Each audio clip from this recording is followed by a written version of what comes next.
안녕하세요. 자칭 브라질 전문가 이재명입니다. 브라질 이민 24년차, 마케팅 10년차, 그리고 현재 브라질에 있는 핀테크 CMO, 그리고 비디오 영상 1일차. 굉장히 어색합니다.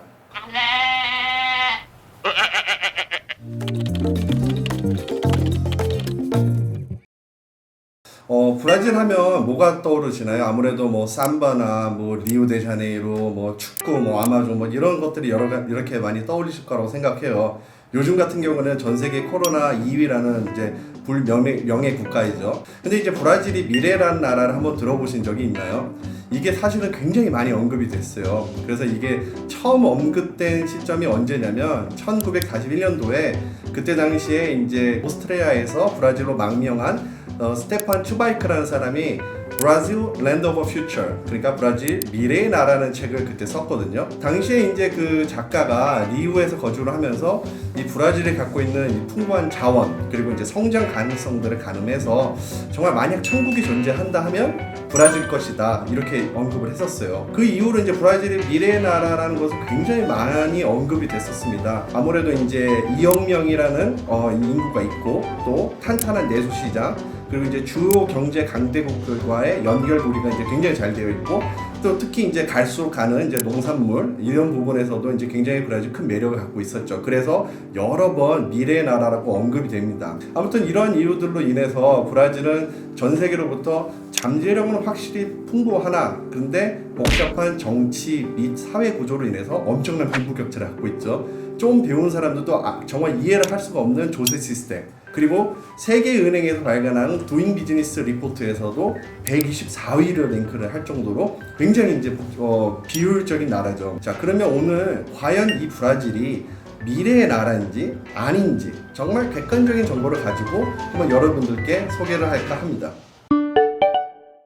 현지에서는 브라질은 절대로 이 아마추어가 감당할 수 없는 나라라고 합니다. 그 정도로 굉장히 어려운 나라예요, 현지 사람들한테도. 그런데 브라질이 2019년도에 한국보다 더 많은 유니콘 기업들을 배출했다는 걸 혹시 알고 계신가요? 현재 브라질 같은 경우는 13,000개의 스타트업들이 있는데 이 중에 이제 2년 사이에 생긴 스타트업이 7개입니다. 한국은 4개거든요. 무려 코로나 상황인 작년 상황에도 작년에서 올해까지도 유니콘 기업이 2개가 더 생겼어요. 그럼 왜 브라질에서 많은 사람들이 스타트업을 도전을 할까? 이제 그것은 브라질이 아까도 말씀드렸듯이 오랜 매력인 내수시장 그리고 인구라는 부분들이 있겠지만 저는 이제 두 가지 흥미로운 관점을 여러분들께 소개를 시켜드리고자 해요. 첫 번째는 브라질은 곳곳에 있는 비효율성의 문제가 있기 때문입니다. 그러니까 아까도 제가 코스트 브라질 그러니까 GDP의 22%가 비효율적인 부분에 이제 지출이 된다고 말씀드렸는데 이 브라질은 어떤 부분들은 굉장히 많이 발전을 했어요. 그런데 그럼에도 불구하고 아직도 상당 부분은 굉장히 아날로그적인 게 있습니다. 그러다 보니까 대박을 노리는 엔터프러너들 그러니까 이제 기업가 정신을 갖고 있는 사업가들이 자연스럽게 브라질을 많이 노리게 되는 겁니다. 2013년도에 창업된 누벙키라고 저희가 이제 영어로 누벙크하고 브라질은 누벙키라는 데가 있는데 거기 같은 경우는 콜롬비아인 다비 블레이드, 스탠포드 출신이고 그리고 벤 같은 경우는 프린세턴 출신 그리고 크리스티나는 이제 브라질 사람인데 캘러그에서 이제 MBA를 한 파운더예요. 이제 이 세 명이 만든 회사가 바로 누방크입니다. 현재 누방크는 브라질에서 6위 그러니까 전통적인 은행 다음으로 2,500만 명의 가입자가 있는 디지털 뱅크죠. 2,500만 명이라고 하면 뭐 한국의 이제 인구 절반이 되는 그런 이제 아카운트 유저가 있는 그런 은행이죠. 디지털 뱅크다 보니까 대리점이 없어요. 그래서 이제 모든 게 어플리케이션에서 이제 운영이 되는 건데 사실은 뭐 제품 자체가 그렇게 혁신적인 거는 아니에요. 왜냐면 얘네들이 그냥 신용카드를 처음에 2013년도 때 그때 당시에 아무도 하진 않았던 정액제가 없는 신용카드를 런칭을 했어요. 그걸 통해 가지고 계속해서 유저를 확보를 하는데 근데 이제 정말 중요한 부분은 뭐냐면 그때 당시에도 굉장히 소비자들이 이제 불만이 많았거든요. 기존 은행들에 대해서. 그래서 얘네들이 우리가 이제 혁신을 하자. 고객 경험을 정말 최고의 고객 경험을 선사를 해가지고 그렇게 서비스를 시작을 한 게 지금 시장을 완전 한바탕 뒤집어 놔가지고 이제 엄청 큰 은행이 된 겁니다. 두 번째는 인터넷 접속 숫자입니다.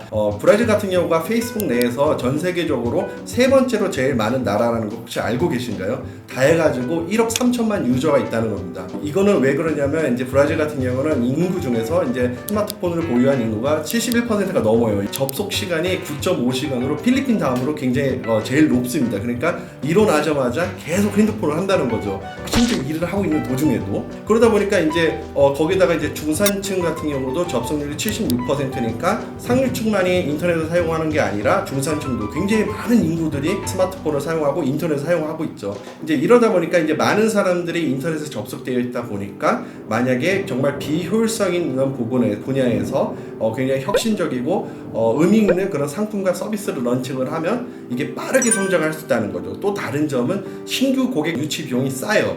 그러다 보니까 브라질에서 뭔가의 마케팅 캠페인을 해가지고 유저를 확보를 하고 제품 런칭에 성공하는 데까지 정말 단기간에 이게 할 수 있다는 게 증명이 되어 있습니다. 여러분 혹시 벤처 캐피털이라고 하면 어떤 이미지가 떠오르나요? 아무래도 이제 99년도 이제 닷컴 붐이 있었을 때 많은 벤처 회사들이 생기고 또 이제 망하고 또 투자도 많이 하고 그리고 돈도 많이 잃고 막 그랬었잖아요. 근데 요즘 같이 스타트업이 정말 중요한 그런 환경에서는 벤처 캐피털 역할이 굉장히 결정적이라는 거 혹시 알고 계신가요? 이 벤처 캐피털이 굉장히 투자를 많이 해요. 스타트업들한테, 굉장히 다양한 타입의 스타트업들한테. 그리고 브라질은 지난 2년간 투자를 받은 게 거의 6억 8,500만 불이 달하고 작년 같은 이제 코로나의 특수 상황에서는 3억 700만 불이 됩니다. 이게 제가 3억 불, 1억 불이라고 하는데 사실 계산이 안 될 정도로 얼마인지도 좀 진짜 긴가민가 하고요. 어쨌든 지금 현재 브라질 같은 경우는 새 정권이 2018년도에 들어오면서 이제 시장주의를 이제 표방을 하다 보니까 금리가 굉장히 지속적으로 인하가 되고 있어요. 물론 또 코로나 상황으로 인해서 달러가 강세다 보니까 브라질에다가 투자하는 비용이 또 싸지는 점도 있긴 있어요. 어쨌든 이런 종합적인 걸 분석을 하면 이런 이유들 때문에 이제 벤처 캐피털들이 많이 브라질을 눈여겨보고 있다. 그것은 아까도 말씀드렸지만 곳곳에 있는 비효율성이 있기 때문이다. 그래서 이 비효율성들을 해결하는 게 스타트업이고 그래서 투자를 하는 게 의미가 있다라는 거죠. 금리 부분에서는 제가 뭐 이렇게 깊은 지식은 없는데 실제로 5년 전만 해도 브라질이 금리가 14%였어요. 근데 지금이 2%거든요. 물론 코로나 특수 상황이 있지만 어찌됐건 간에 현 정부가 운영이 된다면 이 금리가 저금리 상황은 계속 유지가 될 것이라고 봅니다. 여러분 혹시 그 브라질 닭고기라고 한번 들어보셨죠? 아마 이제 많이 먹는 걸로 알고 있어요. 브라질에서. 한국도 브라질 닭고기 굉장히 많이 수입을 하는데요. 일단 이건 중요한 게 아닌데 세계적인 컨설팅 회사인 이제 맥킨지 리포트에 따르면 농업 관련된 수요가 2050년까지 2배로 는다고 합니다. 전 세계적으로. 그런데 이 늘어나는 이 식품 소비를 정말 어떤 나라들이 대응을 할 수 있는 거를 보면 맥킨지 같은 경우는 브라질이 가장 우호적인 환경에 있다라고 이렇게 얘기를 해요. 실제로 브라질 같은 거에서는 브라질에서 창업된 어그리테크, 그러니까 농업 관련 스타트업만 해도 굉장히 숫자가 많고요. 또 브라질 환경이 너무 광활하다 보니까 여기가 이제 실질적인 테스트 벨, 그러니까 테스트 환경이 이제 조성이 되어 있다고 이렇게 얘기를 해요. 작년만 해도 브라질이 이제 전 세계적으로 이제 수출한 그 금액이 한 100조 원이라고 하고 2011년도에서 20년까지는 거의 한 1000조 원 정도를 수출을 했다고 합니다. 다시 한번 말씀드리면 제가 물가 출신이라서 계산은 잘 못합니다. 이게 얼마나 큰 건지. 어쨌든 간에 제일 중요한 부분은 브라질이 전 세계적으로 농업 수요가 증가되는 환경에서 적극적으로 대응이 가능한 그런 환경적이나 자원적인가 이런 인프라가 구축이 되어 있는 나라라는 것은 결론입니다. 사실 이 콘텐츠를 준비하면서 제가 제일 조심했던 부분은 뭐냐면 객관적이지만, 그러니까 현재 정말 팩트가 있지만 지속적이지 않은 환경을 분석을 해가지고 괜한 이 브라질 띄우기가 아닐까라는 그런 조심스러움이 있었습니다.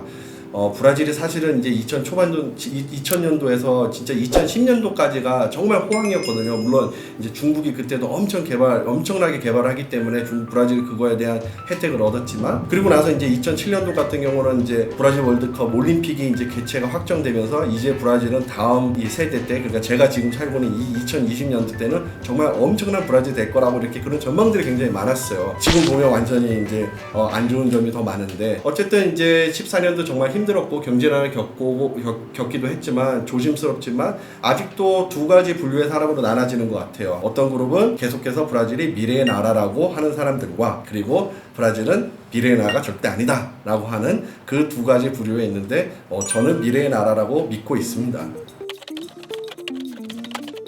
어떻게 영상 어떠셨나요? 제가 처음으로 이렇게 하다 보니까 이제 자료 준비하는 것도 굉장히 서툴고 그랬는데 여러분들이 혹시나 한번 이제 코멘트나 원하시는 그런 정보 같은 거나 이런 이야기가 있으시다면 언제든지 댓글을 남겨주시면 제가 그거에 대해서 자료를 한번 준비를 해보도록 하겠습니다. 감사합니다.